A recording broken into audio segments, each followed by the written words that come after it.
you kind of, let's see here. Oh, well, might as well go on the air right now. We're Well, on. good idea. Since Okay, it since it live. said we're live. Well, I call this the Saturday Night Live feed because I used to work an intern at a station, and I'd be able to see the feed of Saturday Night Live, and they would do it like they were on camera and they were actually on the air, but then when they did the 5, 4, 3, 2, 1, then they were live. So this is my This is contribution. your AKA Saturday Night Live. Saturday Night Live. Hey. Hardest ticket to get in New York City Okay. is that one. Yeah, it's the hardest. Interesting. So, folks, this is what we're gonna count down. This is my guest, and a very nice person who is doing my show and joining the ranks of all the peoples and all that. Why don't you move a little bit more To my right. wherever you're? There you go. Yeah, there you go. Okay. Okay. There's the lights here. Okay. Go ahead. You could turn that down It's a little off. bit. It's off. Okay. Yeah. So is mine. Okay. So it's 10:01, and it is Thursday on the Rich Lieberman Media Pulse, and we do interviews here, and I've got a good friend of mine as of now. Things could change later on. Michael Cardoza is an attorney based here in the Bay Area. Also has become a very, very commodity in the legal pundit circuit, and you've seen him with the Scott Peterson case. He has opinions on everything. Has appeared on CNN and KQED, Cron, everywhere. Haven't you been? There's not many places. I'm laughing when you say you've got an opinion about everything I do. You do. Well, I mean, that's. But If you when didn't have an people- opinion, when people ask, I give an opinion. that's right. Yeah. It beats working, right? It does, actually. I mean, I enjoy it a lot. It's I watched people do legal commentary, Mhm. and it really upset me when I'd listen to people that didn't know what they were talking about. I mean, they Right. were very pretty, beautiful people, beautiful women, Right, beautiful right. men, and they would get up and talk, and I go, "What in the heck Hell are are you you saying?" talking about? I know. You've never walked into a courtroom, so I guess that's my ego. You said I could do that, and I've been in a courtroom, right? Yeah, I did when I was a district attorney in Alameda County, and I was a DA first in LA because my dad was actually police commissioner in San Francisco, and I didn't want any nepotism going on there, so I went to LA and was a DA down there. When that office, Do me a favor, a little bit closer. Sure. Not north. There you go. Perfect. I didn't want to be nepotistic in the city, so I went to LA, became a DA down there. And at that time, that office was terrific. I mean, a guy named Joe Bush, that's how long ago it was DA in LA County. And they had a good DA's office. And I went down there a number of years after Bugliosi tried Charles Manson. Bugliosi, right. And he had left the office. So that office had a great reputation. Now, I mean, they have a DA down there that was a police officer. Yeah, that was the George Garcon. Garcon. Yeah, Yeah. he's supposed to be voted out pretty soon, right? Well, they tried to get him out, Right, but they didn't.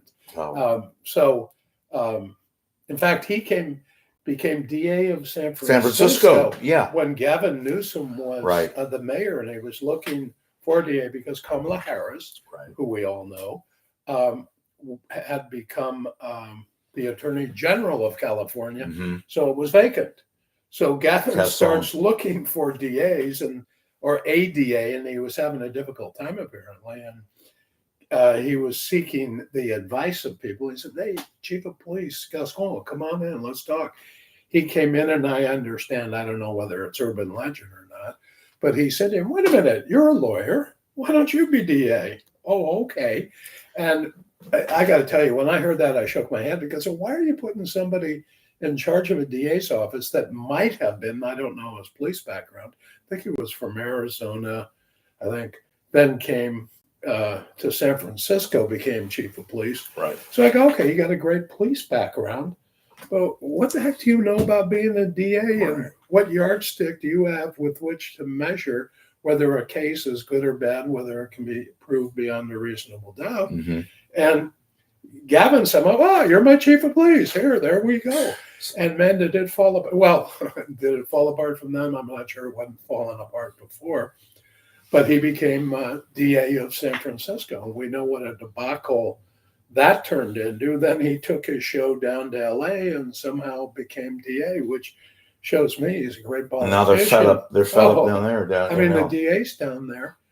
You know, when he says, "Don't do allegations, don't do this, don't do that," they're going, "Wait a minute, we're the professionals here. We know what we're doing. You don't have a clue," and that's why they want to get rid of him. Should it be an elect? I wasn't planning on asking this, but we'll go on to other areas pretty soon. But is it? Should it be a political position? Some people say that they still don't understand why that is the case. That a DA, or is it should be nothing, not an appointed case? And I realize that there's political entities within that, but should it be something like that? Because people say when it is the way it is now, you open yourself up to. Well, I mean, that's an interesting question because you've got federal judges vis-a-vis state judges. State judges are elected. So if they mess up and someone they're elected. Right. And, they can be run against. So the state judges are a little bit more tuned into, I'm not sure, but, they got to be politically aware of what's going on, because they certainly don't want someone running against them.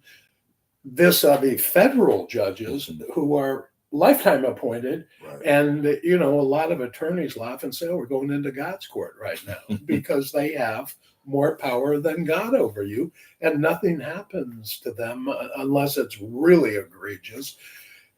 They aren't affected by the politics of their decision. That's the good part of that.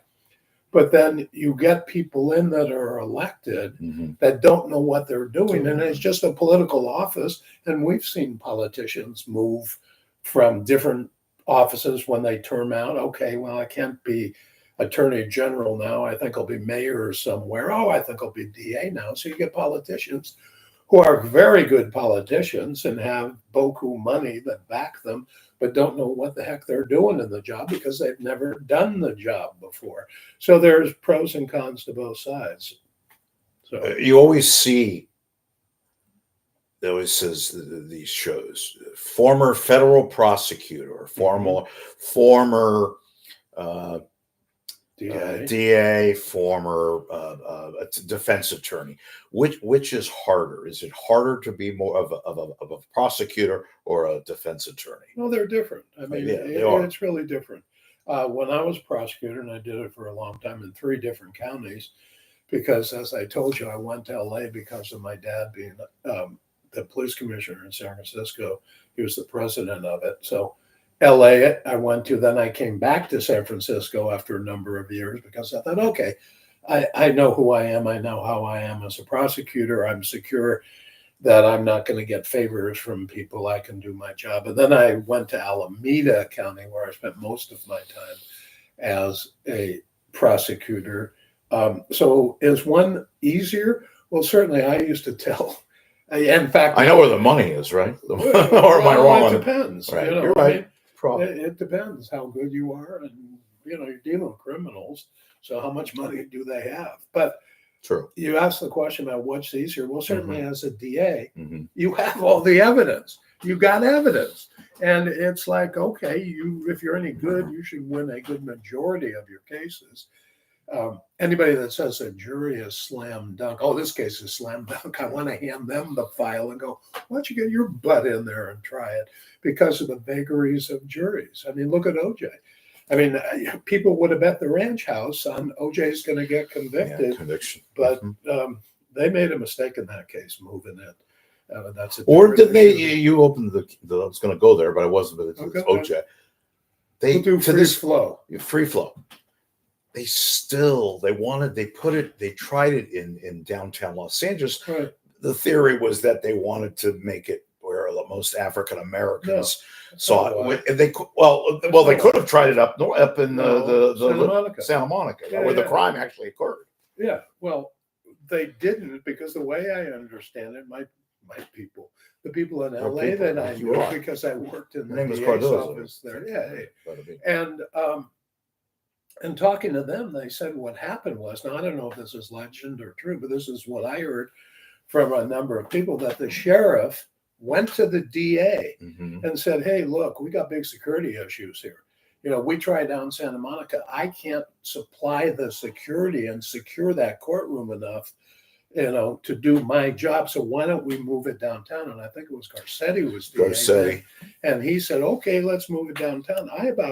When I heard that, I about jumped through. I heard it was the just roof. I heard absolutely that it was that from semi horse's mouth Okay. that the case that actually the murder took place up there, you know, in they could have a court in Santa Monica, but that they purposely, they being the people, the DA, wanted it tried downtown, where it's predominantly African American. They wanted a more, and because they figured that it would be politically, it would be best. That's just politically correct. Well, I know. No, come on.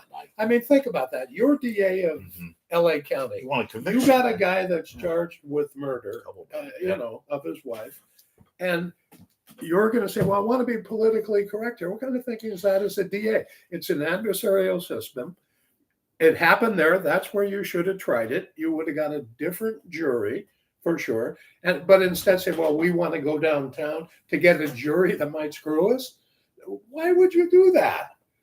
But he did it, and maybe the thinking was, well, I want to look politically correct. Well, golly, how'd that work out for you? You know, so you couldn't see that happening and all that because it was a high profile case. It wasn't, and then they were trying to cover themselves. So you don't think that was covering their butt? Well, didn't work. And the end result That's was smart. What was your job as a DA?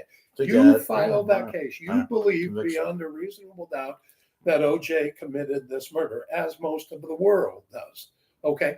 But let me be politically correct and let me move it to where I might not get a fair jury, that the jury may take other things into account because the community down there was upset with LAPD and what went on. Okay, so was it time to get even? Maybe. I don't know what the jury was thinking, but I watched that case pretty closely. It's an adversarial system that we have. Would you have been on that case if they'd asked you? Know.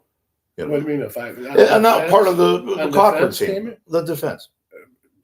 They didn't ask. I could have been. Well, if they asked. I wasn't connected to LA to those. I understand that. So, you know, it was an interesting trial, and I knew the DNA and what went on because Rock Harmon, who was the DNA expert from Alameda County, was asked to go down there. And I talked to him during that trial, you know, and he would give me little insights into it. And it astounded me that Marcia Clark and Darden, he told me, did not have a meeting through the whole trial. And every night that defense team was meeting and strategizing. Marcia Clark and Chris Darden got out-lawyered in that. Remember, Darden. You really believe that? You don't think it had nothing, absolutely no, the LA and the Rodney King and the jury. Well, it had everything to do with that too, but they also got outlawyered because you're in the biggest case of your life and you're not meeting every night going, hey, Rocky, what are you doing on DA today? Or DNA? What's going on? Right. Never asked him jack about that. Nothing. So he puts his thing on, you know, does his part of it. I watched on television while he was doing the DNA. I could see Clark and Darden looking down. Yeah. At one time, I thought, "Are they reading a book? I mean, when she wasn't doing their mail? When she wasn't giving her underwear? No, I mean, I know. Yeah, no, that was true. She admitted to that. Okay, fine. All right. Well, but they really frustrated the heck out of me. And then you had Judge Lancito. That was interesting. Not a lot of control of that courtroom. And I'll tell you a story that I heard about it. You know, who knows if it's true? It could be urban legend, but you know, among attorneys, we tend to tell stories. Apparently, F. Lee Bailey went up to Darden and said, "Hey, you know, we're going to have OJ try the glove on. Okay, now we're going to do that. But if you want to do it, you go ahead and do it. But we're going to do it anyway." And I'm thinking, man, if that's true, you got Darden who never tried a murder case. And remember, there was another From attorney Richmond. that had a heart attack, and they moved Darden in. Okay, they moved him in, and I had heard he'd never tried a murder before. Maybe not true. I don't know. But so now you got Darden being told, "Hey, we're going to do the glove. If you want to do it, go ahead." And I'm thinking, damn, that was smart of F. Lee Bailey, because what it does, Rich, it gives so much credibility to that. If the defense did it, the jury'd look at it and go, they planned it. This is BS, and he struggled trying to get the glove on. And if the defense did it, people would look and go, come on, this is orchestrated. But no, the DA does it. So it put the imprimatur on it of credibility. And I thought, what in the heck are you doing? Why let them, if they come in and go, you do it. I'm not doing it. Because OJ will, do the crap he did. With all that said, everything said, you still, even after all this time, he got away with it. Right? I mean, again, you're an attorney. You're going to say, well, it wasn't proved beyond a reasonable doubt and all that stuff. Yes, blame it. It was. Oh, I'm just saying it was too. Everybody in the world. But yet. Different issues involved, and this jury was going to send a message to law enforcement. Quit doing the bad stuff you do to our community, because we're not going to play. So we're finding him not guilty. Plenty of people got found guilty that really weren't guilty in their minds. So and it was coming out of the Rodney King a year before. You had the LA Police Department and all that shouldn't be. I know. Well, part of. So you're saying that they still did a piss poor job, that they still could have and should have got, obviously, a conviction, but you're not going to put in any jury nullification, whatever you want to verbiage want to use. No, that was jury nullification. Well, that's what I thought. It absolutely was. But whose fault is that? The DA's for moving it, for whatever reason he had. And if he moved it to say, I want to look politically correct, my question to him would be, whoa, wait a minute. You're the DA of this county. You are supposed to try cases that you believe in, your office believes beyond a reasonable doubt that he did it. Why are you letting politics get involved with this? There's part of a reason that maybe they shouldn't be elected. They should be appointed. And in the old days, I laugh. I say that. I'm sorry. When I was your age, I will tell you about it. Hamburgers were -4 cents. Look back in the 50s, 60s, 70s, when you were DA of, for example, Alameda County or LA County or any other county. Rich Lieberman is DA of Alameda County. God forbid. God forbid. Yeah. Enough to go. Oh my God. But I know what you're saying. They would stay in office and nobody would run against them. Right. But all of a sudden it became political, and you had a bunch of politicians. Well, I think I'll run for that office because that pays so much money, and I don't really work for a living. I'm a politician. I politic. That's my job. I mean, look at the politicians now. Do they do their job, or is their job to get reelected? Their job is to get reelected, and that's the sad part of our system. You mentioned Bailey. Who? F. Lee Bailey. Yeah. And to this day, I still can't believe, and I want you to talk about, or let me give an opinion, the most winnable case in the history of mankind. He was paid $4 million up front by the Hearst family, yet he couldn't get Patty Hearst acquitted. Your thoughts on that? Because I always used to say, this guy always used to, he's a great lawyer. He's one of the great. Come on. I mean, all this, he's the greatest lawyer. And I'll tell you something about the greatest lawyer. We'll talk about that case too. Okay, well, I will. But let's go to, hey, this guy's the greatest, or she's the greatest. I think what a load of baloney, because there are really good trial attorneys out there. Excellent. You never heard of them, but they do a great job. So when you hear the F. Lee Baileys, they got a rep. Okay, but that doesn't make them the best at everything. You have people like in DA's offices. And when people would say to me some conflict, I go, come on, look at the staff we have. Look at the team I'm on. I put those against when I was in elementary, I put those guys and women against anybody in the country. But you're good at trying a violent murder.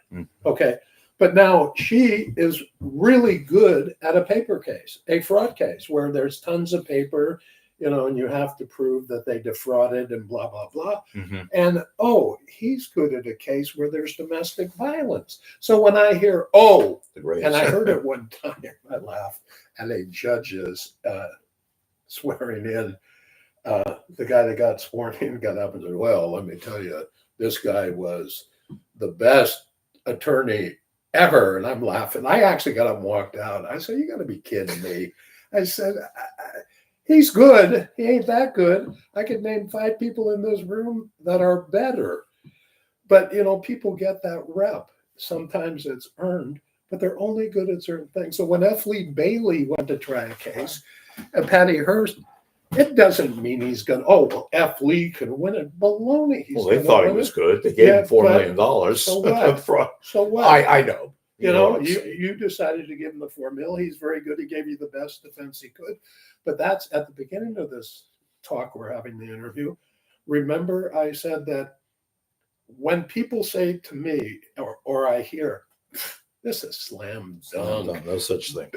There is no such thing. So when I hear Bailey should have got forward, so what? He did the best he could. You got the best representation available, they thought. Maybe it was.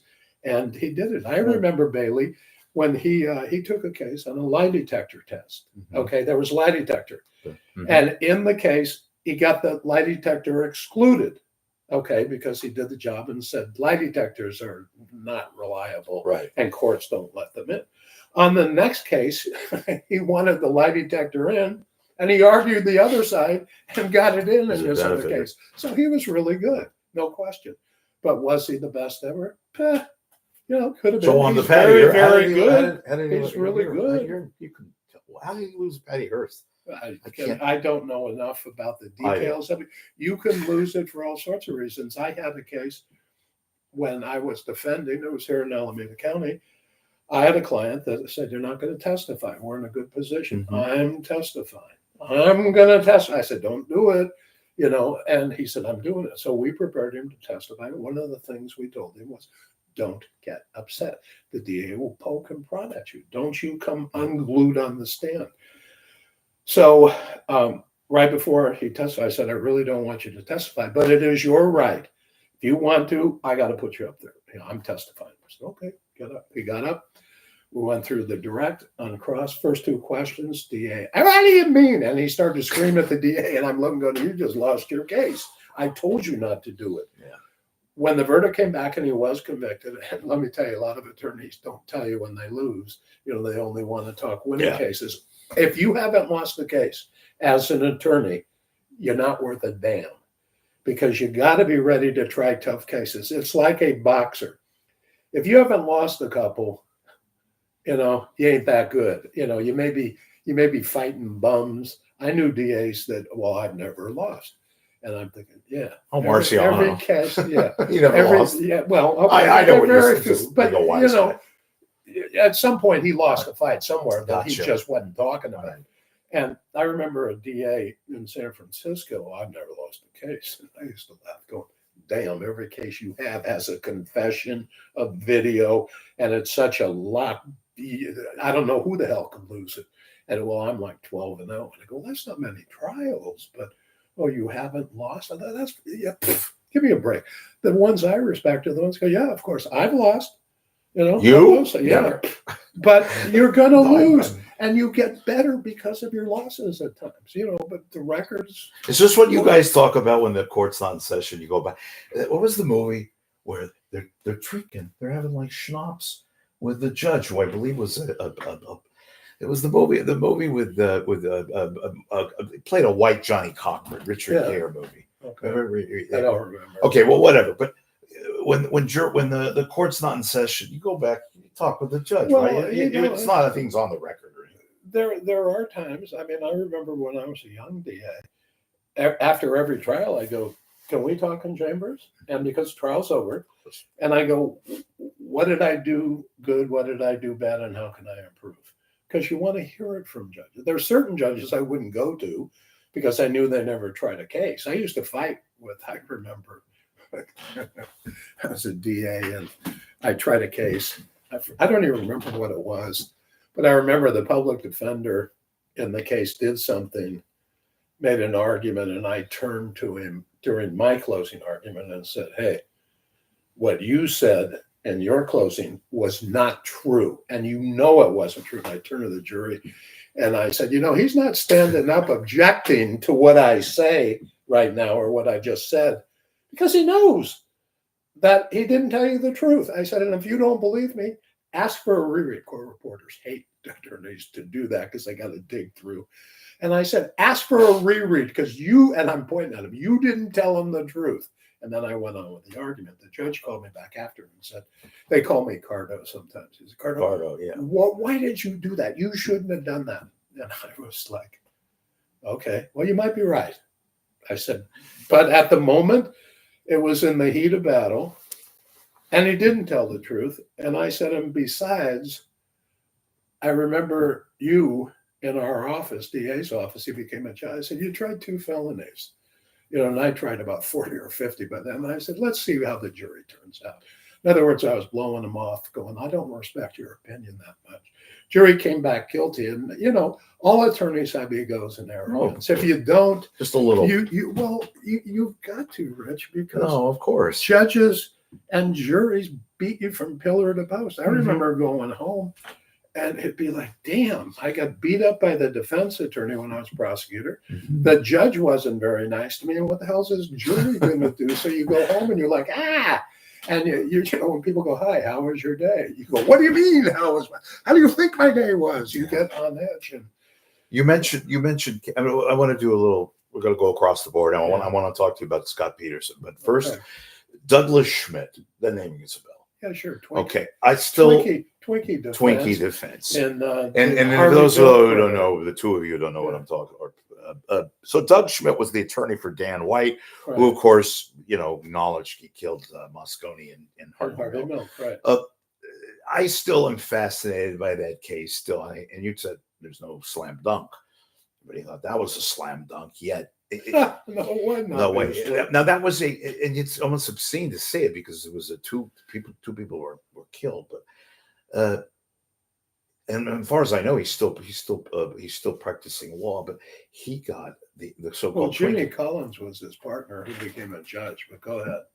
Well, I just was going to ask you about that particular case because you mentioned slam dunk, and I would think that pretty much aptly defined there's no slam dunk. Because, well, he was found guilty, but he was found guilty manslaughter. Manslaughter. Right. There was an attorney that the DA put in charge of it, and he was an outstanding trial attorney, but he was kind and gentle. Okay. And during trial, his persona was kind and gentle, and he was really good. But I thought, and I was in Alameda County then, I actually made a bet. I made a bet with some of the guys on my trial team. I said, they're not going to get a murder 1 or 2 because he's trying the case. I said, he's really good, but you've got the Dan White who was upset with Milk and the gay Moscone too, right? And he was upset with Moscone. He was upset with Moscone because remember he was a supervisor. Board of supervisors. And they took him and he quit. He quit. Then he wanted to come back, and Moscone said no. So he's upset at Moscone. He didn't like Milk's politics, the gay politics, and Milk was bringing the gay community into San Francisco. So you had a divide in the city. All right. And I thought, man, why are you putting, and I'm not going to mention his name, but why'd you put this lawyer there? He's since passed, but he was such a good trial attorney. But yet I thought, you're just wrong for this case. Remember I said, when you say, well, they're a good attorney, she's a good attorney, he's the best, or she's the best, I go, BS. He was great, but just not for this case. And that's why I bet a case of beer on it. And I won it. I did. I said, they're getting manslaughter on this. They should have picked 2 other lawyers in the office that were on their homicide team. And they were both rough and tough guys, like to the right. They were far right. They were tough. You did the crime, you're going to be held accountable. And they should have got up, and they would have got up in front of that jury, said, look, I don't like the politics of Harvey Milk. I don't like the politics of the mayor, but you don't do this. And that would have resonated, I think, more with the jury than this particular attorney. And that's why I bet what I bet, because I thought he's not going to sell to this jury. And that's why, remember the Twinkie defense? Come on, one bunch of hooey. It worked. The juries were worked. looking for something to hang their hat on. And Schmidt gave it to him. And good for him. He got the verdict. It fascinated me because of the fact that it happened 10 days after Guyana. The city, as you pointed out, it was very divided. Well, remember too, Rich, whose career was catapulted. Diane Feinstein was president of the board of supervisors. Remember her announcement? I remember. We didn't have quick news played all the then, time. and she did the It's press my duty. conference. Yep. And it just catapulted. She may not even have become, she mayor. and after that, mayor, senator. I mean, it springboarded her career, and a great career. But that's what did it. So anyway. Yeah, it's amazing how you look back at some of these things we've had in our life that I just teased it a little bit. So Scott Peterson is back in the news, and this is something to which, talk about a case that was in a very surreal and disturbing manner, fascinating to me and a lot of people. First off, what you're intrinsically involved in this Scott Peterson, perhaps, although unlikely, retrial, perhaps, but the fact that a nonprofit group has chosen to ask various legal people, judges, to give him a new trial or to look back at this. Right. Hey, why don't you explain your involvement in this? Because it's this is something that happened. The trial was 20 years ago, right? More than that. Well, it was 04, I thought. Okay. Well, whatever. So we know it's been a while. Right. The way I got involved, I was prosecuting in Alameda County, right, and I knew people in the news business because I prosecuted a lot of high-profile cases, like a kid named Barry Brasky who killed his mother, father, grandfather. Excuse me. And was on PCP at the time. Do you mind if I divert for a second? I'll tell you a funny story. You do. I'll tell you a funny story. Embellish it. No, of course, just go ahead. We have no time limit. I got it. So Barry Brasky killed his mother, father, and grandfather, and he was on PCP when he did it. It was the first PCP phencyclidine defense in the country. And I tried the case. And I tried it against him and a kid named David Barker, who was a juvenile who we tried as an adult. Okay. So behind that case, it got a lot of publicity. It ended up on 60 Minutes 2 times. Okay. It got Rose Bird, who was Supreme Court Justice, thrown off the Supreme Court because they reversed the first time I convicted him, because they said when the police talked to Barry, that they gave him his Miranda rights, and he said to them, well, I don't want to talk, but I will talk if, and I forget what the if was. I don't remember exactly now, but they said, all right, we're not going to talk to you. We're going to leave and not talk. Well, they left, and he said, no, come on back. I'll waive my rights. Okay, I'll waive my rights. And they took a confession, and I used that, and it got reversed. Roseburg said, once he said, I'm not going to do it, he could never retract it, basically. And it was a bunch of hooey. So I had to retry him again, and I got another conviction. And it upset people so much what Roseburg did that it got her bounced off the court. Right, but she was appointed by Jerry Brown. Right. And she was wasn't she like anti-death penalty or something? No, she never voted yes on any murder case. Right. That's right. So, I would never to confirm a murder case. Right. And so her politics really showed through, like a lot of politicians now.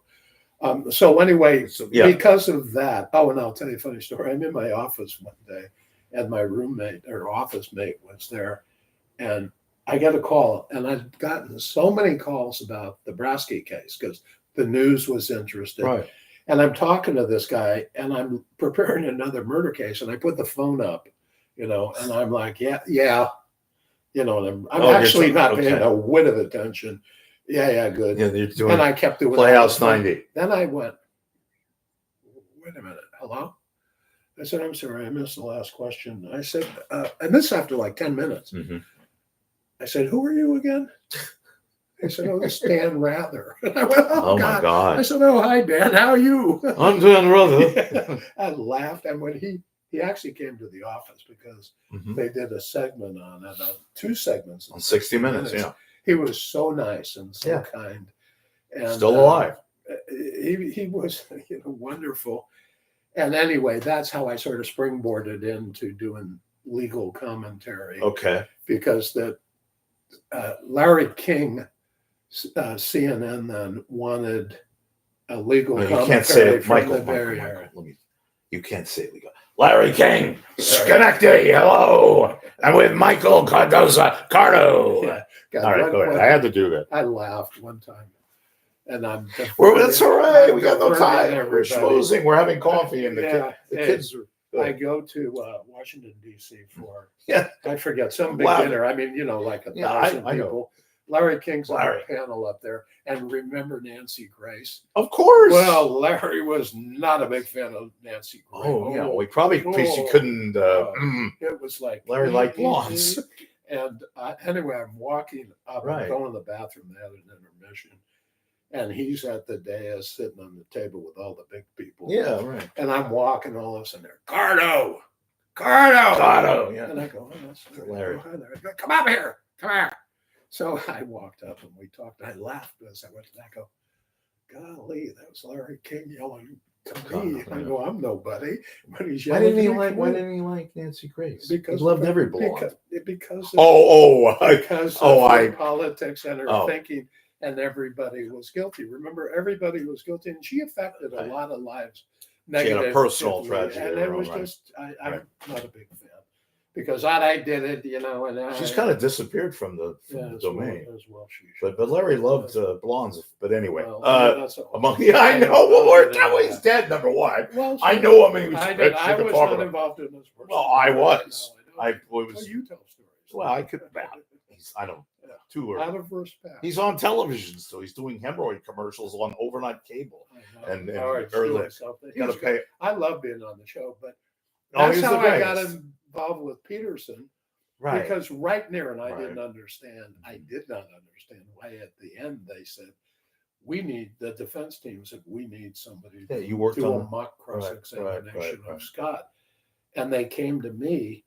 And I'm going to blow smoke up my own. No, you might as well. You only live once. They unless came you're to me and said, look, you're one of the best analysts, and you tried a whole lot of cases, so you really know what you're doing. Okay. You know this case.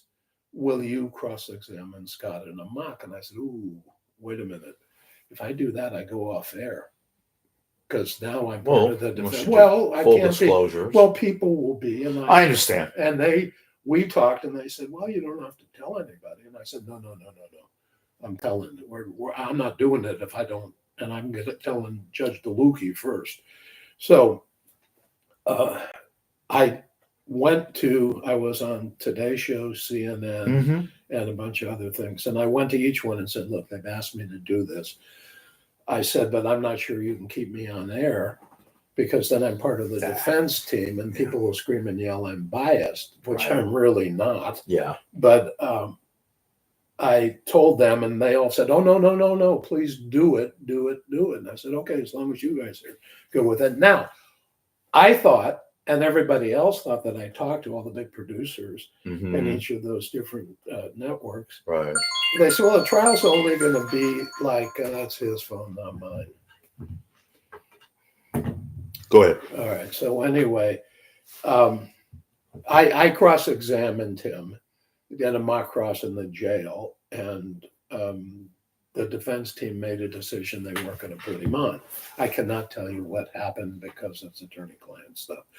But I think I did it on a Friday, and that Monday was a holiday. Now, remember, I think, this trial's got like a week to go. So being off TV for the week, big deal. So did you? I got distracted. You did do the mock. Yeah, I did do it. Okay, I did it. And you worked with the defense, correct? With Scott. Well, I knew the case. Right. So they said, I'm the DA. Cross him like a DA would cross him because of my background of 15 years as a gotcha. go in and do your DA cross. Right.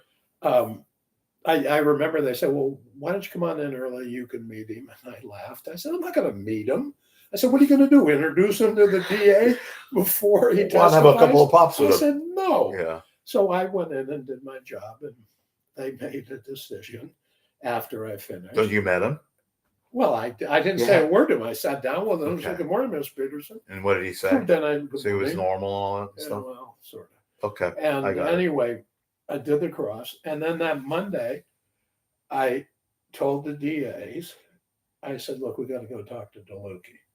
And Judge. the defense team knew. So we went in, and I knew him from Alameda County. And by the way, he's a great judge, and he did a wonderful job in this. That was tried where? It was not in the Bay Area, right? Mateo. It was San Mateo. Redwood City. Redwood That's City. a big. Anyway, That's a whole another different story. issue. All right, go ahead. So I go into chambers and I say, here's what happened. They asked me, I'm doing this. I'm gonna go off air now and not do it. And I think, oh, the trial's gonna last one more week, maybe 2 at the most. I can be off air, not a problem. You know what happens? What happened? That damn thing floated up, the tarp. Oh, Floated up. In the And then, the then Bay. they put the case on hold and had the tarp tested, and it was like a month and a half. And I'm sitting there with my fingers in my ear going, I'm off TV now for a whole month and a half. Because So I had to sit quietly. But I remember in chambers talking to DeLucchi, and I said, I'm going off air. Boom. I said, but I want you to gag me. Please gag me. And he actually said, I don't want to gag you. What do I want to gag you for? So because if I go out there, they're going to ask me a whole lot of questions. Mhm. I don't want to answer the questions. I can't. But if you gag me, I can tell them you gagged me. Right. And I forget whether the DA or defense wanted it or whether they were, we don't care. But it was funny talking to the judge because, well, do I really need to? I said, yeah, you need, and I'm advocating gag me. Okay, please gag me. So when I go out there, and I did announce that morning that we had a big press conference, I said, I'm part of the defense. I crossed him, and people, whoa, wait a minute, you're part of the defense team. And there were some people that go, wait, were you part of the defense team before? I said, you're not listening. I was not part of them till Friday, and I had a very small part in it. I could care less what happens here. In that sense, it's up to the jury. But there was a big to-do for about a day or two about it, and everybody's going, he didn't do anything. That's when they found just it was not a body; it was a torso. No, it was the tarp. I think we were talking about the. No, not the body. Yeah, I was. The tarp blew up, and they wanted the Right. DNA. Okay, And anyway, right. it delayed it. And, So yeah, and then I came back on there. But that's how I got involved with doing it, was because I had done some major homicide prosecutions. A reporter, it was Ted Rowlands, right. Channel Channel 2, right. and he went to CNN. Right. And they asked him, well, you worked in the Bay Area, what attorney? And I didn't know Ted that well. We've since become friends, very good friends. Right. But I didn't know him that well before, other than when he'd interview me, and he said, go to Michael Cardoza.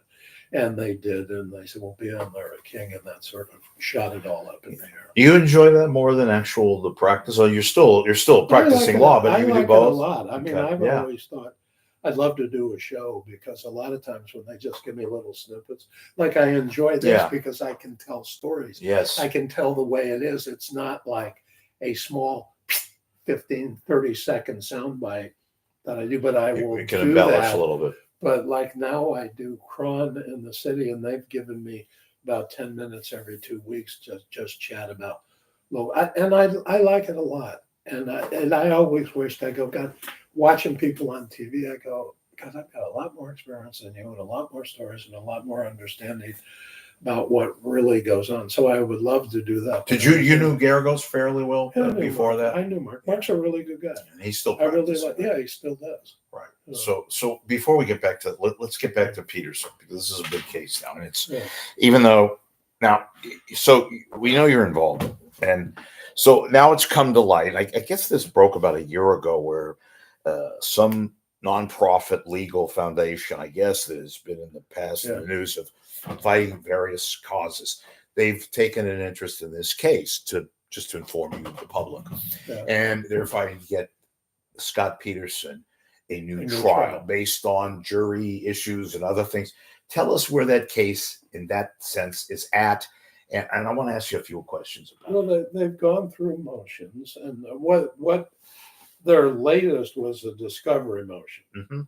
because they come in, the Innocence Project. Right, that's the name of the group, the Innocence Project. And they come in and they say, well, we want to look at this case to see if there's enough evidence to give him a retrial. And one of the big things was that burglary that allegedly not allegedly, there was a burglary across the street. And the police sort of blew that off and said, nah, it wasn't on that day that they say it was. It wasn't on the day before Christmas, the day that Lacey was kidnapped. Now, what's important about that, if that burglary did happen the day Lacey was kidnapped, then it may lead to those burglars being in front of the house or something. And Lacey was very vociferous, and she would not be afraid, from what I understand, to walk up and go, who are you guys and what are you doing in that house? And therefore the theory is maybe they kidnapped her and maybe they are the actual murderers. But the police said, no, it didn't happen that day. It happened a day or two later, as I recall. It may be off on that. But then Ted Rowlands, who we've talked about, was the reporter, and Ted was, if you watch all the Netflix and he was a really good Peacock channel 2. Yeah. Well, he's on a lot of those explaining what happened. Exactly. So he was there all day since like 4 a.m. till the afternoon, and said that burglary never took place on the day the police are saying. And they had all sorts of excuses. So now you have the Innocence Project coming in and go, let's take a look at this again. Let's look at, there's a burned out van and maybe there's DNA there. If her blood's in there, that would lead to. Do you believe he got a fair trial? No. Okay. I have no idea. Listen to this. I have no idea whether he was guilty or not guilty. Come on. I don't. I'm not kidding you. But I do believe he didn't get a fair trial. I believe in the jury system. He was found guilty. I'm good with it. That's fine. But did he get a fair trial? Absolutely not. So you think it was then there's every right to give him I think I another have trial? every right to. But he's not going to get another trial, No. probably. No. Bottom line is no. In my opinion, no. Because And the Innocent Project is involved. Thing I don't understand now, you've got the DA's office fighting like crazy to block. Now we're not giving them that discovery. We're not letting them look at that. We've already, vetted some things before. Now we're not doing it. But wait a minute. Your job as a DA, at least I was taught, and I was taught by a guy named Lowell Jensen, who was a great Alameda DA. County. Yeah, in Alameda County. One of the greatest DAs I've ever met. I mean, he was the head guy. I remember that. Went to the Department of Justice, was second in command to that when Reagan was president. And I was taught your job is not to convict people. Your job is to do justice. If we don't have enough evidence to prove beyond a reasonable doubt that that defendant's guilty, don't prosecute him. Don't go in there, because jurors can get crazy. Don't go in there if you don't believe he did it. And you better believe it 100%. And we better have enough facts to prove beyond a reasonable doubt that he did it. So I was always taught, your job's to do justice, not to convict everybody. And I keep looking at them going, why don't you just give them the discovery? What are you afraid of? Oh, you mean you might be afraid that maybe?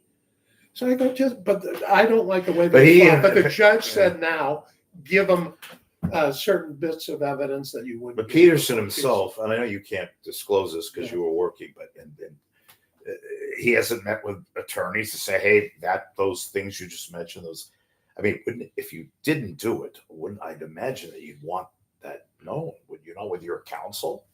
What do you mean? Those you're talking about the burglary or those other things. And he's been relatively quiet. He didn't do it. They believe he didn't do it. Geragos and Harris believe they still believe that. They still believe and he hasn't. At least that's what they say. He can't talk, or can he do it? Do it. Peterson. He already did one.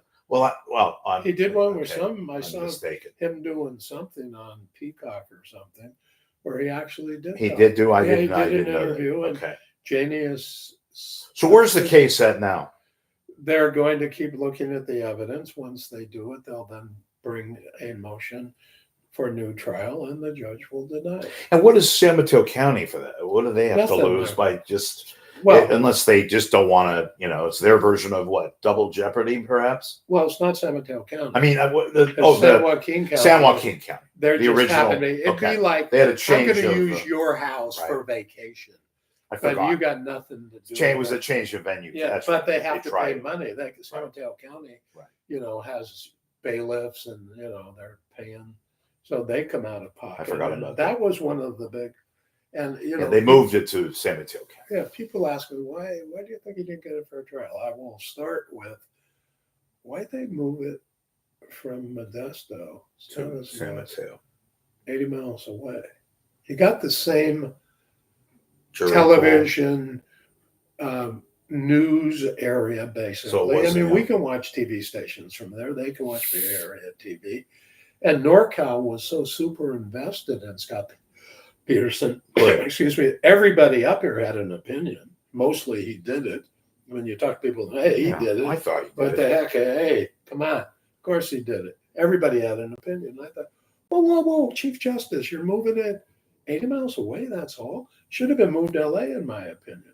Because remember when the verdict came in? Mm-hmm. You could hear in the courtroom when they read the guilty verdict, the screaming and yelling and applause out in the foyer, however, outside in that area in front of the courthouse, screaming, hey. And I'm going, whoa, wait a minute. Jurors can hear that. Jurors know what's going on out there. You're on the jury, all right? You know how politically charged it was and still is. You bring back a not guilty verdict or no death, how do you think your life would have been in San Mateo County? I mean, I've had people, man, I'm always shocked. I truly am always shocked when they recognize me. Go, oh, you're Michael Cardoza. And I'm always trying to be nice. Go, yes, I am. You're the one that was trying to. I do, because I've watched people that are very, very famous and they're rude to fans. And I've always thought, no, come on. This means a lot to that person. Be nice. Don't be a bad guy and rude. So I remember one time I'm in a store. One guy yells to me, hey, get Nancy Grace, get the B. She's terrible. I go, okay, thanks. It's funny. So anyway, go ahead. No, I was just going to ask you before we were. I forgot what I was going to say, but I think it'll come back to me in a second. With all that, so you're allowed to talk about the case, even though it's. Yeah, that was what I was asking. So even when cases are resolved, one way or the other, are you as a? I cannot tell you about. So did he do it? Yeah. Huh? Did he do it? I have no idea. I'm just playing. I mean, you can play all you want. Jury said he did it, so he did it. Yeah. Okay, by beyond it's like OJ didn't kill. But then you get into how the jury happened. I understand. Strawberry shortcake, the doctor lawyer who got kicked off. The kid, remember the kid talked to the brother of Lacey coming into the courthouse, and they caught him on camera, and he got kicked off. And remember, he said, "Well, I was going for not guilty." Didn't they also have a jury member, one of the jurists that had some issue, and they had to get rid of them? They got rid of 4 or 5. Okay, so yeah. What about the woman that was having the affair with Scott? That to me seemed like just TMZ. Pablo kind of stuff that it wasn't really relevant to the case, other than he was having an affair. People that have affairs don't kill their wives, so was that not affair? Usually, but there was. No, I disagree with you. With Amber Fry was. Right, Amber Fry, that's right. I'm laughing. Something. Gloria represented her. Allred, yeah, Gloria Allred. And a very shy woman. Yeah, go ahead. I was laughing. Anyway, tell the story. No. Okay. Well, just as the. No, never mind. It's okay, got it. So, Amber Fry, they had the telephone conversations. And this is one of the things that drove me nuts in trial. Okay, because I like Mark a lot. Mark's a good trial attorney. But the big thing before Amber hit the stand was, well, you've got all the tapes. Remember they were talking? Yeah. And one of the funniest. Said he was in Paris or something. Yeah, right. Remember that? I just laughed. Hi, Amber, I'm in Paris. Yes. What time? I shouldn't laugh. Today, I guess it's sacrilegious, but my today is your tomorrow. Yeah. So my time, and I'm going. My today is your tomorrow. And then when one of them, he said, "What's your favorite genre of music? What's genre mean?" And I'm going, Okay, I'm not the smartest woman in the world, but that's okay. Yeah, well, And then when she said, he said, what's your favorite movie? Boy in the Bubble. And I went, I remember that. oh, okay.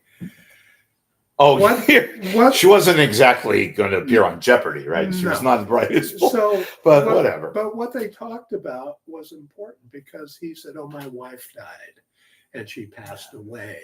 And then he went on and said certain things. And it's like, that was all very relevant and very important to come in. But my point is the big deal in the press that the jury should not known about because they were told, don't watch the press, don't watch TV, don't do boo about it. Well, what's Garagos going to do? All the tapes are the tapes. How can you cross-examine them? Why is he going to ask her anything? Why ask her anything? Because the tapes speak volumes, okay? So at the time she hit the stand and after she authenticated, saying all those tapes are accurate, they played them. That was pretty much her direct, but much more. Oh, right. And then Mark stood up and everybody was like, okay, is he going to ask her questions? What's he going to do? And he was very tuned into the press, believe me. I'm sure. And he stands up and he goes, well, when the case first became public, he was one of the people, the husband, of course. He was crying. He was upset, obviously upset, beyond upset. Peterson, remember, they didn't take him into custody until about. Oh, they caught him in the highway down in the golf. Right. You know what? In San Diego. In San Diego, yeah, at Torrey Pines. Yeah. I'm not a lawyer. You know that, of course. I'm not a doctor. Go ahead. I laugh when people say that. No, but what I was going to say was, if I am a prosecutor, I want you to grade this between a 1 and 10 scale. First thing I would have said is, folks, jury, who the hell, let alone a husband, who the hell goes fishing by himself on Christmas Eve? That's I'm doing my Larry Kingism. Who would go as a wife and whatever, and your family? You go fishing by yourself that was on Christmas Eve. That was a big argument. I know it was brought up. For the prosecution, it should be. Oh, without a doubt. But I would have been the first thing that would have said. But that's what I'm asking you. Well, I don't know if it's the first Did you thing. find you never found that odd? But one of the first things the defense talks about too is, where's any scientific evidence that he did this? Nothing in the house. There was no, other than they had theories about the anchors. And no DNA. And then they put things out. But there have been cases of murder cases where they didn't even have a body and they found it. Of course. I remember Alameda County had 2 or 3 of them with no bodies where people got convicted. Hans Reiser was one. Mm-hmm. Remember Hans Reiser? Yeah, Oakland Hills. Right. He was a tech guy. Right. That's right. You're right. They never found the body. And never found. Well, they found. Oh, they did. They finally. Because he told them where it was. Right. That's right. But he got tried. But there was no DNA. Found guilty of first-degree murder. I remember that. He wouldn't tell them where the body was. Then he went back with his lawyer and said, "Okay, family wants to know where the body is. Since I'm convicted, if you reduce my first degree to what I forget where they reduced it, I'll tell you where the body is." And he did. And they did. But the DA then went to the family and said, look, we've convicted him of, I believe it was the first. We're not going to reduce it to that unless you, the family, tell us that's what you want. If finding the body means that much to you, then we'll go to him and we'll reduce it, but not without your permission. And that's the way it should have been handled. So, yeah, and Garagos anyway stood up and said, I have no questions. And everybody went, oh, I'm just joking. And I'm going, Mark, what are you doing? Jury has no idea what the joke is. Why are you joking around? The press knew, and we all knew in the audience. Jury didn't know. And I'm going, come on. I didn't like. So quickly to wrap that up, attorney, but I did not. So you don't think he's going to get a? You don't? No. You know what it'll do? It'll finally put this thing to rest and be done with it. They've exhausted everything. The judge, and at the time, did he not get? Did he not? I forgot, and I'm not. Did he not get the death? Was that a death penalty? He got a death penalty. He did, but he's not going to. And then here's what the court did. He got the death penalty, went up on appeal, and the court looked at the whole mess and said, "All right, let's get rid of the death penalty. Yeah, we'll give him LWOP, life without possibility of parole, but we're not reversing the case. Come on." And that was their way to assuage some concerns about how the case was tried. So Fair enough. I'm not that smart. They're the smart ones up in the Supreme Court. So that's what they did. I live with it. I abide by it. But okay. So in many respects, and we're at an hour, but we can go a little bit over because you're fascinating and you tell good stories. You do. You're a good storyteller. That OJ, the whole, forget the case, which was significant enough as it was, but to this day, and I want to ask you if you had be kind of concise. Are you still? I sound like Larry King. Be concise, please. I got to talk to you about something else. Well, we have to go to breaks. We got to go to break. Well, okay, go ahead. Thanks a lot. You're welcome. Go ahead. So what's your question? Like, what's your question? It's not like Larry now. What? So are you still surprised today that What? The verdict and everything else, or no? And Peterson? No, we're going away from Peterson now. OJ. Okay. We made it. We got the. Did I? Yeah, epilogue. I was surprised. You're still surprised? Very much. I mean, who thought that was coming? That it came, but then when you think about it after, you go, "Oh my God, I know why they got there." It's very clear. Okay. They were sending a message to OPD, in my opinion. I mean, clearly, they had enough evidence beyond a reasonable doubt. I'm fascinated by Marcia Clark and the notoriety she got for losing a case. I go, damn, you're the first attorney that. Wow, okay. You didn't know that? You didn't hear that? That was not a tabloid story about her with the underwear and giving that. I don't get into that. No, I know you don't. I'm not going to ask you about it. You didn't hear it. I mean, we're not like, this isn't PBS. Yeah, we can talk about stuff. No, I understand. She even admitted to it. I don't care. The only reason I bring it up is the fact that maybe she'd not been concentrating on that and maybe trying to get a conviction. Among trial attorneys. Yeah. It's like you're going to fly with the Eagles. In other words, if you're going to go out at night, drink or whatever, you better be getting up with the roosters in the morning or the chickens in the morning and show up to court and do your job.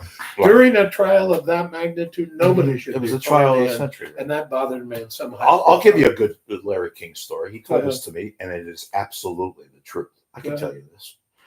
They were at a party. The trial was well, and I think what did it last, like 4, 5, 6 months? Okay. And so it's a weekend night, or no, Friday night, Friday night. And Darden, not Darden, what am I talking about? The guy, his original trial, OJ's, the guy that was the attorney right away.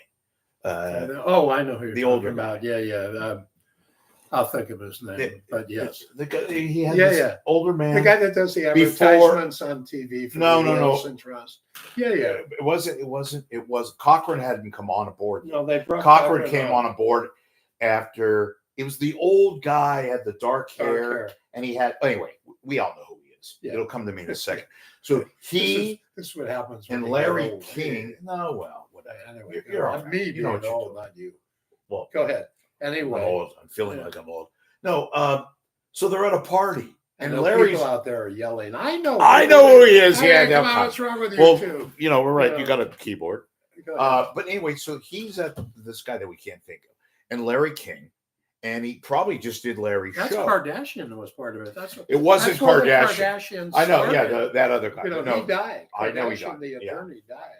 And but the daughter's still alive, unfortunately. Well, the mother and you know them now. Yeah. I mean, it'll come. Shapiro. Good. See? Okay. See, thank you. All right. So Shapiro, court is left. It's a Friday. Shapiro invites Larry King to a party, and they're at a party. Yeah. And some guy walks up to Shapiro and says, "Hey, he did it, right?" And Shapiro, Larry King told me this. Okay. And Shapiro goes to the guy and says, "Fuck yeah, he did it." He said that. Now, obviously, it's off the, it's not part of the record. They've had a couple of schnapps, perhaps. I don't know. It was just told to me. Okay. But and look, I know, I'm not asking you to comment. I have no idea. I know. I assume from the evidence, it's I'm pretty clear, This is why I have you on. I love you. You talk like a real person. My point of bringing that is that at that time, I mean, people know lawyers, for the most, even trial attorneys, all that, they have a feeling of their client's guilt. That's not their job to determine innocence or guilt, right? No, it's not guilty or guilt. Correct. You know what I mean. I mean, well, there's a difference, just so y'all know out there. And I argue this to the jury all the time. the DA has to prove the case or the government beyond a reasonable doubt. It's a good Then you system. define reasonable doubt. You can think the defendant did it. He probably did it, possibly did it, could have done it, but they haven't proved beyond a reasonable doubt. So the defense doesn't have to prove he's innocent. Innocence is not a part of this, believe it or not. Yeah, It's either guilty or not guilty, or the government didn't prove it They didn't prove it beyond a reasonable doubt. And that's So lesser when in people talk civil case, innocence, criminal. it's like has no part in the jury Right, trial. right. None. Anyway, so anyway, You like the jury system, Yeah, I do. and you don't think better. ultimately in some cases judges Oh make the yeah, I mean decision? it drives you crazy. Yeah. There's some cases. I'm not talking about this case. No, I'm just in general. Juries are on the whole are really, really good, but sometimes they're frustrating. I had my mentor in Alameda County, a guy named Bud Melling, who was a tremendously good trial attorney, and he was so kind. And when I was a puppy DA, he would come to court and watch me and go, okay, here's what you did right, here's what you did wrong. And that type of mentoring is really special. And that's why I take time to mentor people at times. And I'm very free with advice, and I'm pretty straightforward with, criticism or now you're doing really well. He was trying a case one time in Alameda where it was, like hey, this is dead bang, it's easy. And that's why I say there's no dead bang case. He's sitting in his chair and he's leaning back like this. Jury comes back and says, not guilty. He fell over backwards. We go, what? Really? Yeah, I don't break your chair. Otherwise, I'll need a lawyer. Right? So he actually said, what? And bam, right over backwards. Right. No pun intended, but shotgun blast here. So boom, boom, boom, boom, boom. Number one, boom. So you like doing this. I mean, you love, yeah. And you can tell, and you got to shorten it down for television, real television. I'm real, but anyway. So yeah, you were on Larry King, and Larry was good at what he did. And he right, yeah. And then the legal industry got this cottage industry after OJ, right? No question. Who's the one, the woman that was down there? Remember, she was at CNN and she went to Fox. Greta Sussman. So it's made, yeah. I was on her show too for about 3 or 4 years. I forgot the name of it now, but she was big time, and she had, and then we all forget about the various. Yeah, she has some funny stories too that she told me, which are. Oh, I'm sure. Talk about. She's still around. She just kind of dropped out of society. Well, you know who her husband was? He was a guy. Yeah, that was the. It was like a big guy, a black. No, he's not black. What am I talking about? Wasn't he a big guy though? Talking through your hat right now. Well, thanks. I have no head. I know. Be careful what I say. There, I'm Jewish. No, but anyway, you like he was married, and I don't know his name. He was married. Yeah, he was he was in the. Yeah, no, I remember she became a star. Did Greta Van Susteren big time? Right. They all did. Marsha Clark. Tell the story. Tell the story. She was married to a guy who was a lawyer who sued tobacco. He got the first huge $100+ million verdict against tobacco. That was her husband. He was a really good lawyer. But that wasn't the guy that was 60 Minutes, right? No, it was on 60 Minutes. I think she's still married to him. But he was an outstanding lawyer that got that first cigarette verdict where it just hammered. No, I remember that. It was a huge case. Yeah, hundreds of millions of dollars. What? So if you could do this, well, as a pundit, a commentary, punditry, you'd be good. Well, you are good. Yeah. But and all of a sudden, though, all these cases, and you don't want to talk about this because you don't know much about it. The Menendez brothers, I just read that they're getting back into the deal, about with regards to their case. So all these cases, and here's what I want to ask you, and then we'll wrap it up pretty soon. But all these DNA, where they find DNA now, and people that have been convicted, exonerated. Yeah, or some have been put to death, for God's sakes. No, that's why, and that's when you talk about that. People criticize California for taking a lot of time. The wheels of justice going slowly. Right. But that vis-a-vis Texas, they go real fast, and it's a little tough. There have been one I know of, at least heard about, and where they actually executed somebody and then found out, oops. It's a little tough to correct those. Yeah. Oops. So when people criticize, it's like, hey, yo, we should go slowly and make sure before we take somebody's life. So you think, and that's the old, we kill people to show people who kill people, not to kill people. Yeah. What kind of sense is that? It doesn't. You know, Yeah, it we're doesn't going to make kill sense. you because you killed somebody. It's like kids where the boy hits his sister and the parent walks up and goes, smack, don't hit your sister. It's like, what? You Right. just hit him. And, you know, it's the same thing with the death penalty for me. I don't believe in it. By the way, when I was a DA, that's why Lowell was so great. Well, Because I was on their, they called it super team, but that was self-named. It's like sort of actors. you were on there. Yeah, I was on that. Oh, I was wow. lucky to be on Oh. that. And I had Like tried how you a case. That described case I told you earlier Yeah. about Barry Brasky, Mm-hmm. killed 3 people, mother, It was father, on, 60 grandfather. Minutes. 2 weeks later, and I think it was 2 weeks later, the California reversed and said, now we're putting the death penalty back in. And they walked in and handed me a death penalty case. Said, Cardo, we want you to try it. And I said, no, I'm not going to try it. And I said, what do you mean you're not going to try it? I said, I'm not going to try it. I said, I just tried a kid who killed 3 people. And this guy killed 1 person. And you're going, I agree under the death penalty, that guy should, Mm-hmm. but I don't believe in the death penalty. Said, I'm not going to do it. And I said, Lola, if you want to move me off the team, go ahead. I'll go back to regular trials or wherever you want. He said, no, I'm not doing that to you. If you don't believe in it, I'm not going to force you to do it. That's why he was such a great leader, because he didn't make people do what they didn't believe in. You gotta, we have a tight schedule now, but I couldn't, I'd be, excoriated if I didn't bring this up. So Trump, forget, if you could it sounds stupid, put aside your politics and all of mine too, but is any of these charges, any of these convictions, you get convicted, could he conceivably go to jail Sure. after, but they wait till if he's I can't do it if he's alive. no, of course not. But Could he go to jail? well, better Absolutely. question. Absolutely. So some of these, well, the January 6th deal to me is the most serious, right? Because he No, ostensibly it's very important. What do you think?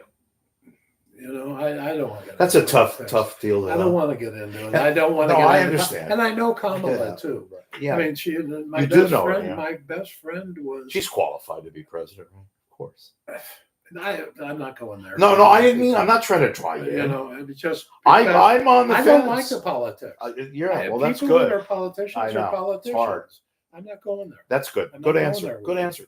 I'm not going to say mea culpa. I had to ask you about that. Yeah, cool. Oh, she was a great DA and a great attorney general, senator, all that stuff. It was a somewhat of a rhetorical question. Okay. But let me ask you this: are there cases that you've been said, "Hey, we need your help," and you TD'd them? Like I'm sure you have. I asked, do I need Just- your help? Oh, like any kind of a case where you've been asked to represent a client in a criminal case. What about it? Have you ever turned down? Have I ever turned Yeah, down? I'm not talking about money. Let's say you. I have turned away clients that won't listen to me. Okay. I said, what are you hiring me for? If you know the answers I hear and you do it, then why don't you do it yourself? And a lot of times, and a lot of defense attorneys are listening, you get from your client, well, I only killed 1 person. Guy killed 12 and he only got 3 months. Okay. And I'm going, yeah, right. That's a good answer. And the other, I get, well, so-and-so in jail told me this, and he's really good. And I said, I got an idea. Why don't you have him represent you? But you might want to keep in mind, if he's so damn good, why is he still in jail? I said, now you either listen to me or you don't. You have certain rights. Like if you want to testify, I got to put you up. But other things, you're hiring me for whatever skill I have and experience. So you should listen to me. Right. If you don't like it, go hire somebody else. What get them to do what you about cases to which, you mentioned earlier about money and all that, and I know a lot of good and real famous and good trial attorneys take cases sometimes, a public case where they're not paid or they're paid very little They or want something. the publicity. They want the. Can you explain that to how that? I know Well, it's a common sense deal. But It's situations where an attorney sees a high-profile case and they go, okay, I'm going to get enough publicity in this that people will come to me, so I'll Helps make us the business. money that way. Right. And they do that. I've Okay. never done that. you really Because, have not? no, I've never done that. I go, maybe because I'm lucky enough. I do television enough Mhm. that I don't really need to do that. But on the other side, it offends me when I've had clients tell me, "Well, you're going to get a lot of publicity, so you should do it for free." Oh, that's I go, gonna. "No, That's I'm gonna. not doing it for free. Yeah, I You understand. want a good job? I gotta You work. pay me. I got Gotta to pay pay my, my staff. Yeah, I got to right. pay I my. know. That's a Yeah, living. no, I I understand. love it, but you're not scamming me with this. Well, I'm going to get you a lot of publicity, and and I'm going to tell But let me ask you, what to you're do. waiting though. I'm not. This is an absolute compliment to you. You're waiting though for the. You would do a case now where high profile, maybe not necessarily, a friendly person or something, but Everybody deserves a defense exactly. Okay, because the that sounds government will reasonable. run over you. Right. You think that they're going to be kind to you? It's an adversarial system. They will take. People think, "Oh, well, this is easy. I can go in and I'll negotiate." Good luck. I mean, I've had people that come to me and they've hired me, and there are times when we'll only charge like through a preliminary hearing, and then we go, "Okay, for trial, it's this." What do much you money." charge? I'm not for No, you I'm not personally. telling No, you. not you personally. What's the general? I Is it don't know. okay? All I right, have no that's idea fine. what it is. All right, I go don't ahead. ask other lawyers. All right, Um, just curious. but people at times say, "Well, I can get a cheaper lawyer." I go, "I can give you 10 cheaper lawyers." I said, "But you get what you pay for." And I've had clients go, "Well, I'm going to go with him or her." I go, "Okay, bye. Good luck." And then they come back. I go, "Well, could you clean up this mess now?" I said, "Remember what I charged you before?" I said, "It's a little more now. Because now I got to undo Isn't what it they true did." though that a lot of public defenders are actually really good Well, attorneys? some of them are outstanding. Problem with going to the public defender is you've got, say, 50 of them. Mhm. And when you come in as a defendant, you don't know you don't get to go, "I want him, I want her." They assign you one, Sign one. and they could be not worth dirt. But you got them. And you can't go to the good. Oh, there's some outstanding public defenders. They're not all outstanding. Well, and they're And once also you get ironically it, you don't get they to, work for you the don't get to people, too, pick the and government. choose which one. Right. That's why some people don't want to go. At least with private, you sort of know what you're getting. We do a lot of. We don't advertise. We word of mouth for us. And Well, you've got enough of a name too, where people are not calling. Hey, I've heard about you, or you got. Yeah, but sometimes people got afraid to go. It's going to cost too much. We don't charge you any more than anybody else. We don't. No, it'd be too much. I'm not going to him. And I go, okay. It works against I'm me. laughing Too. because It works against yeah, me no, too that I I'm know, on I know. do television. Oh, he must be really expensive in charge, so I'm not going to even ask him. And when they get convicted, they go, "Oh, I wish I should have talked to you." I said, "What that guy charge you?" Blah blah blah. I go, "Oh, that's what we charge." "Oh my God, I didn't." But, people are afraid. So Any judges that were pains in the ass? I don't. You don't have to mention names. A lot of them. But then you had. I'm not saying. I'll tell you a got story. Schloss. You want one last story? Yeah, one Okay, last then we story. can end. I was going to ask you if you ever had a. Hey, let's go get a I coffee. had one. It was a case.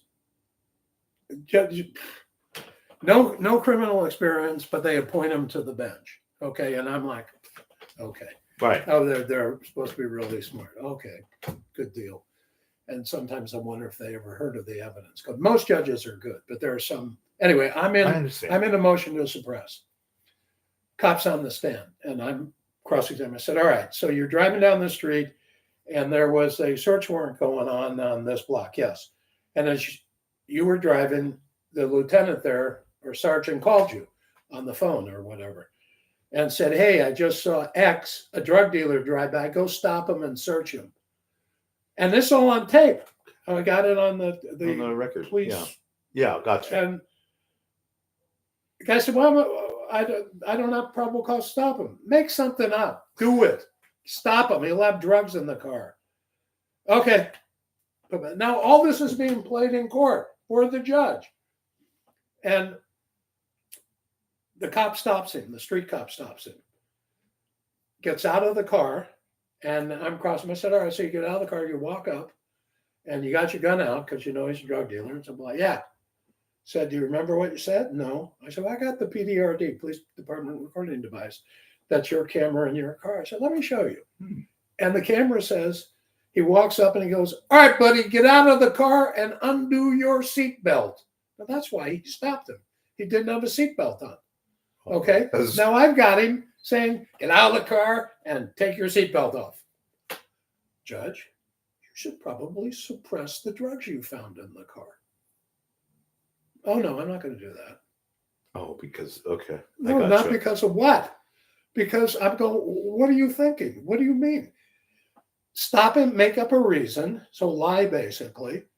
Oh, I didn't have a This is seatbelt the on. judge. So, Gotcha. and the judge goes, no, I'm not granting the suppression. I actually turned my chair Oh, around. so it's kind of So like not to say anything and end up in jail. Yeah. I don't want to end up in we're jail. all human. And the public defender had a Cody who was in the car, and he turned to me and go, Colonel, what are you doing? I said, if I turn around, and I'm talking out loud, I could care less if I turn around and if I say what I'm thinking, I'm going to jail. I'm going to keep my mouth shut, let him make his ruling.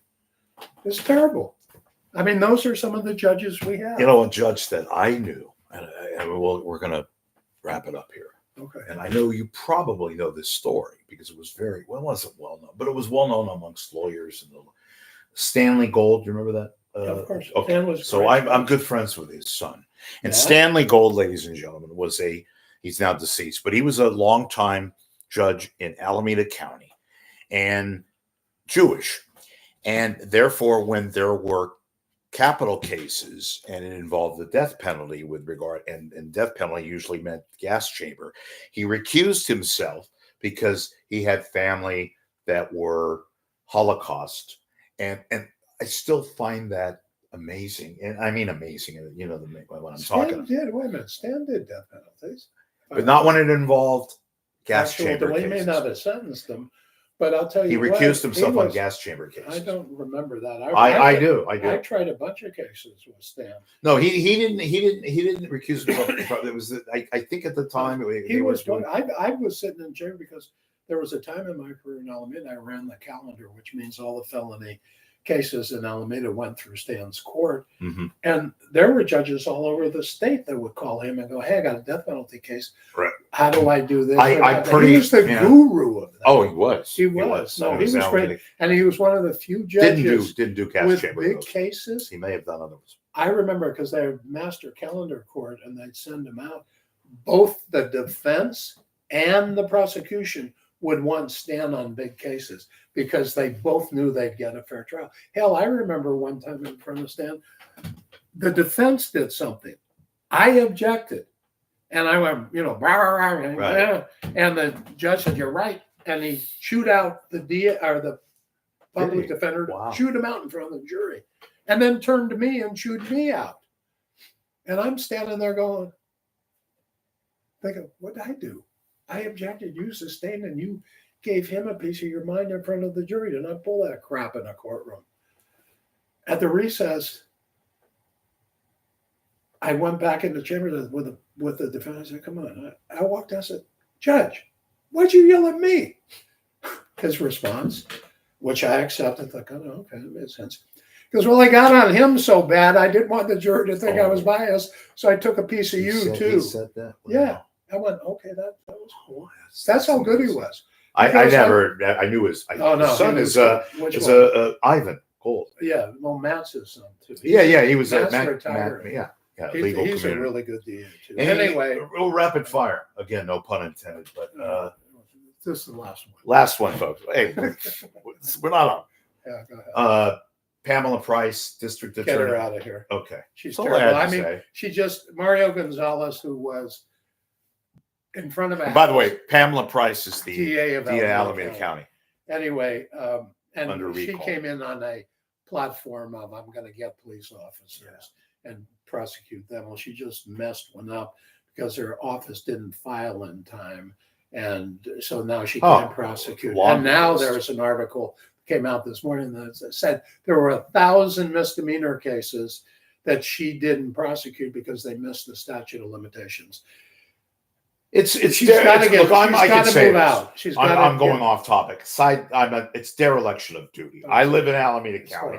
I'm about as progressive as you could be, but when it anyway, I don't want to get off. No, she So should. far. The Okay. community's mad at her. No, they are. I know. Every day Everybody's they have mad everybody's because mad. she's not prosecuting No, people, no. So that was a and mistake. crime is crazy here. Yeah, well, it's got a little bit better in terms of, but you're right. No, you're right. Anyway, all right. Two. Anything you want to plug? You want to say? You want to beat me up now? No, No, just why kidding. would I Well, wanna you beat you up? know, No. I mean, if people want more. hey, look, I want to thank you for. Why am I being like this? Hey, I want to Hey, thank you. yeah, You, good you, fellas. you, hey. Am I funny? Thanks for coming You on. are. You're This is welcome. my Larry King. All right. Thank Hey. you. I love you. Thank you. All right. Bye. Michael Cardoza is a very, very, very special defense attorney, former prosecutor. You saw him on Larry King. You saw him on all the channels, local, national. I really appreciate you coming by. This was fun. Good. Thanks for All right. All right. Yeah. Hey, folks, See thanks for you. watching. We'll see you around. Take care. Thank you. Wait a sec, we're not off yet because Rich has to do this. Boom, bada boom. There we go. Good work.